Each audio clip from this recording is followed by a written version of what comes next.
जय गुरु जी, शुक्राना गुरु जी। संगत जी, आज हम पढ़ेंगे शिव पुराण में मधु कैटभ वध महाकाली का वर्णन। सूत जी से ऋषिगण बोले, अब आप जगत माता उमा का चरित्र वर्णन करने की कृपा करें।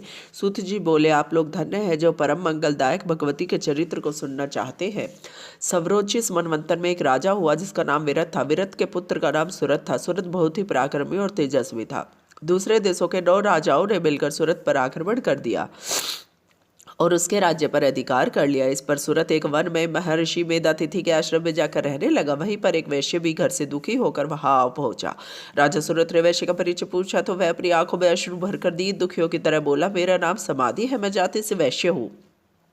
मेरे पुत्र पौत्रों ने धन के लोभ में मुझे घर से निष्कासित कर दिया। यद्यपि दुराचार्यों ने मुझे अपमानित करके घर से निकाल दिया है, परंतु फिर भी मुझे उनकी याद सताती रहती है। राजा सूरत और वैश्य समाधि आपस में बातचीत करते हुए महर्षि मेधा के पास पहुंचे। उन दोनों ने ऋषि को अपनी विपदाओं से अवगत कराया और उससे प्रार्थना करने लगे कि हमारे मोह को दूर करे।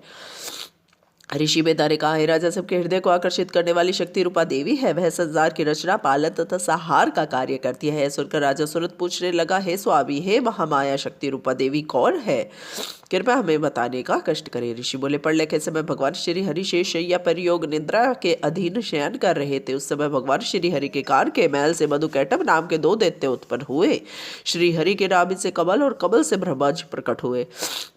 वे दैत्य जब ब्रह्मा जी को मारने के लिए तैयार हुए तो ब्रह्मा जी उन दैत्यों को देखकर विष्णु की माया परमेश्वरी की स्तुति करने लगे। वे बोले, हे महामाये, मेरे इन राक्षसों से रक्षा करो, आपको मेरा बारंबार नमस्कार है। ब्रह्मा जी की स्तुति से प्रसन्न होकर महाकाली फागुन शुक्ला द्वादशी को श्री हरि के मुख एवं नेत्रों से प्रकट हुई।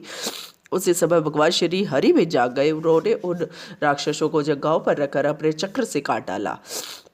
ऋषि बोले, हे राजा, रंबासुर नाम का एक दैत्य था। उसके महिष नाम का एक महापराक्रमी पुत्र उत्पन्न हुआ। उसने सब देवताओं को हराकर इंद्र को परास्त कर दिया और स्वयं इंद्र बन गया। सब देवता और मुनि मिलकर ब्रह्मा जी के पास गए। ब्रह्मा जी उन्हें भगवान श्री हरि के पास तथा भगवान शिव जी के पास ले गए। देवताओं द्वारा महिषासुर का वृत्तांत सुनकर भगवान शंकर और श्री हरि क्रोध में भर गए। उनके मुख से तथा देवताओं के शरीर से एक तेज उत्पन्न हुआ। सब तेज मिलकर एक सुंदर रूप के स्त्री रूप में परिणित हो गए। उसे देखकर सब देवता प्रसन्न हो गए। तब सबने मिलकर नाना प्रकार के आयुध और आभूषण उन्हें प्रदान किए। उनको प्राप्त कर महादेवी ने घोर अट्टहास किया, जिसके कारण सारी पृथ्वी और आकाश गूंज उठे। उसी अट्टहास को सुनकर महिषासुर अपनी सेना लेकर युद्ध के लिए आ पहुंचा। अकेली देवी के साथ करोड़ों असुर सैनिक युद्ध करने लगे। चक्षुर आदि दैत्य सेनापति युद्ध करते हुए देवी के हाथों मारे गए। इस पर महिषासुर भैंसे का रूप धारण करके अपने सींगों से पृथ्वी तथा पहाड़ों को उखाड़ने लगा।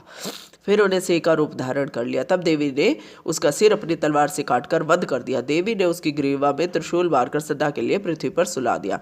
तब उसके शेष सैनिक मैदान छोड़कर भाग गए। तब इंद्रादि देवताओं ने भगवती जगदम्बा की स्तुति की और गंधर्व गाने लगे और अप्सराएं नृत्य करने लगी। जय गुरु जी, शुक्राना गुरु जी। ओम नमः शिवाय। शिव जी सदा सहाय। ओम नमः शिवाय। गुरु जी सदा सहाय।